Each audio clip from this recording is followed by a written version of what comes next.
Gracias, esto es La Silla Rota. Síganos en internet y en Twitter. Estamos platicando con Ricardo Rafael y cada vez en una circunstancia más perturbadora. Estamos profundizando en la realidad de Ciudad Juárez, que refleja de alguna manera lo que está ocurriendo en la frontera norte del país. La pregunta, Ricardo, durante muchos años hubo un statu quo en Ciudad Juárez con la presencia del cártel de Amado Carrillo, con una especie de entendimiento con la gente de Sinaloa, de donde han salido casi todos los narcotraficantes del país. Excepto los del Golfo, todos los demás vienen de ahí. Así es. Y aparte de todos de un solo pueblo, de una sola región de Sinaloa. 35,000 habitantes tiene Badiraguato. Es un pueblo miserable en la sierra, que a todos, el Azul Esparragosa, el Chapo Guzmán, los Beltrán Leiva, todos vienen de ese pueblo. Particularmente los de Sinaloa y los de Juárez son los mismos, pudieron haber sido vecinos en algún momento. Pero el caso es que había un statu quo donde los Carrillo controlaban el narcotráfico en Ciudad Juárez. Al parecer la sociedad se había amoldado a esa forma de operar, ¿no? Los niveles de violencia callejera eran relativamente menores, ¿no? Decide el ejército y el gobierno federal incursionar en Ciudad Juárez para controlar la presencia de este cártel, ¿no? Y las cosas se empiezan a descomponer. Y tenemos en muchas ocasiones voces, a veces incluso ilustradas, que dicen que la solución es sacar al ejército de ahí. Eso a veces suena que la solución es déjenos operar con los narcotraficantes que ya eran nuestros vecinos, lo cual tampoco es aceptable. ¿Cuál es tu balance en este tema? El Chapo aparece en esas épocas también, el Chapo Guzmán, y empieza a enfrentar al cártel de Amado Carrillo. Esto es una cuestión aceptada por el Estado mexicano, por el gobierno federal. ¿Cuál es tu balance? A ver, primero tengo que ser muy cuidadoso. Lo que te voy a decir es subjetivo, no solamente porque es mi opinión, sino porque yo lo que recabé fueron opiniones subjetivas de gente en la calle. Entonces, cualquier respuesta que te dé no es una teoría general, no tendría elementos para ir demasiado lejos, pero te puedo contar lo que me contaron. A ver, lo primero que a mí me queda evidente es que sí había una connivencia con el crimen, pero Amado Carrillo escala esa connivencia. Es decir, la llegada del Señor de los Cielos sí lleva a Juárez a otra fase de control de la criminalidad. Y no quiero dejar pasar el dato. Cuando la violencia en Juárez crece, y sobre todo las muertes de Juárez crecen, es al mismo tiempo en que Amado Carrillo está consolidando su poder. ¿Por qué muchos de esos crímenes no se esclarecieron? Yo te diría, en buena medida, porque es probable que su gente estuviera metido en el tema de las muertes de Juárez. Y Amado Carrillo tenía un control tal de la policía, ¿no?, que pudo lograr que eso no se investigara.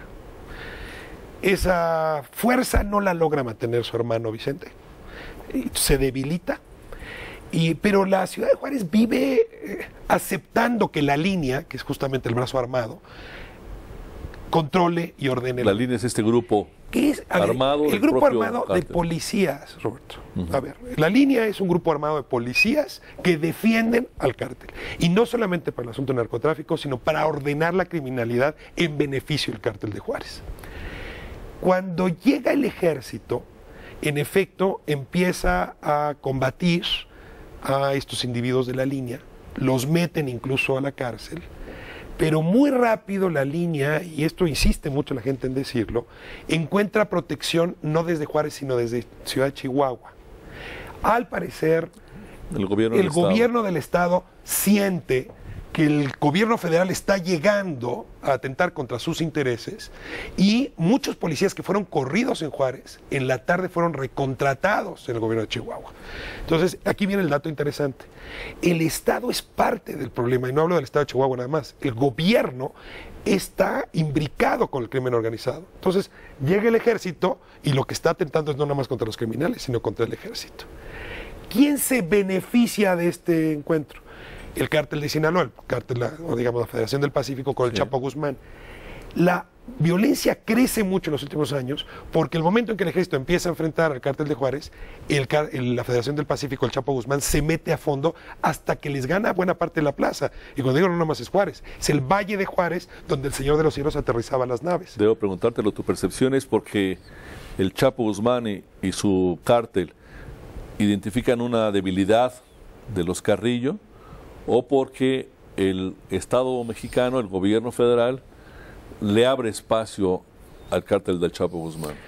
Hay toda una leyenda política y urbana de que hay buenos cárteles y malos cárteles en México.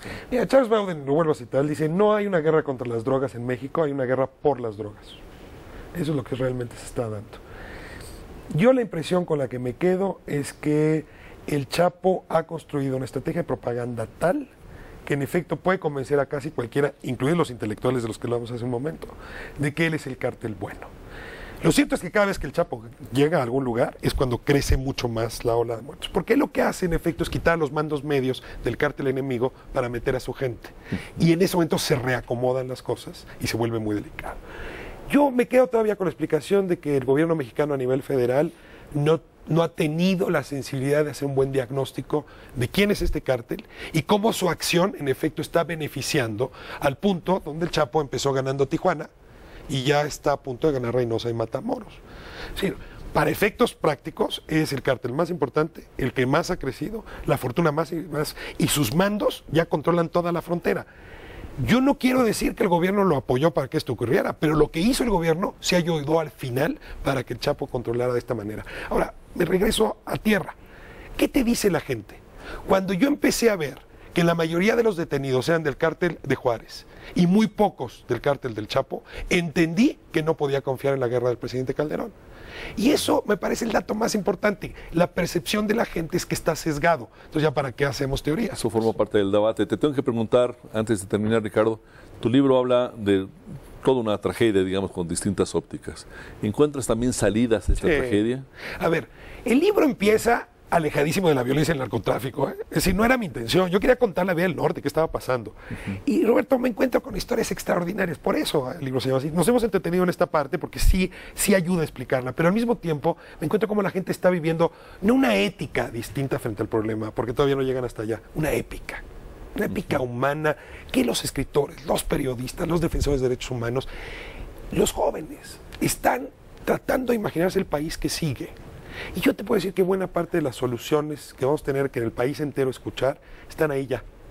Y desde luego que esas historias tienen mucho mayor relieve y más importancia en este libro. Sí es un libro que aunque termina con un momento triste, te va arrojando a esperanzas fundadas. Este país se ha levantado en otras ocasiones. Se levantó otra vez, en 46, en la Intervención Francesa, en la Revolución. Se va a levantar en esta ocasión. Tendríamos que estar con una escucha mucho más clara de cómo y qué historias nos van a ayudar a levantarnos. Ricardo, ha sido un verdadero placer tenerte aquí en La Silla Rota. Estaremos muy pendientes de tu trabajo y especialmente leeremos con lupa el nuevo libro de Ricardo Rafael. Te agradezco muchísimo, Roberto, y muy honrado estar en esta mesa con un periodista al que respeto tanto. Muchas gracias. Gracias a ustedes. Hasta la próxima. Muy buenas noches.